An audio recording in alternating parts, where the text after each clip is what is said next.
સમાચાર વાવથરાથી કે જ્યાં લાખણી તાલુકાના ગેડા ગામે ધોધમાર વરસાદ ખાબક્યો।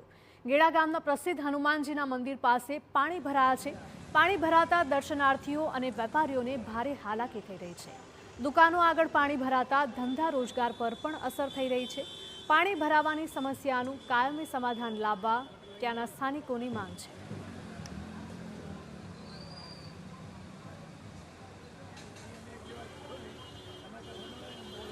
સ્થાનિક લોકો અને યાત્રાળુઓને વાહન ચાલકોને બધાને અગવડ જ રહે છે। એટલે ગ્રામ પંચાયત પોતાની રીતે કાર્ય કરે છે, પણ એ કાર્યથી આ થોડી મોટી સમસ્યા એટલે પર્યટક વિભાગ અને સરકારને એ જ માગ છે કે થોડી મોટી ગ્રાન્ટ આપે, નહીંતર આ સ્થળની રૂબરૂ આવી મુલાકાત કરે અને સારી વ્યવસ્થા કરી અને આ સમસ્યાનો ઉકેલ લાવે, એ જ અમારી માગ છે। વેપારીઓને કેટલી મુશ્કેલી પડે છે? દરેક વેપારીને આજુબાજુ તમે આગળ જઈ જોઈ શકો છો, એમની દુકાનોની અંદર પાણી ભરાઈ ગયા છે।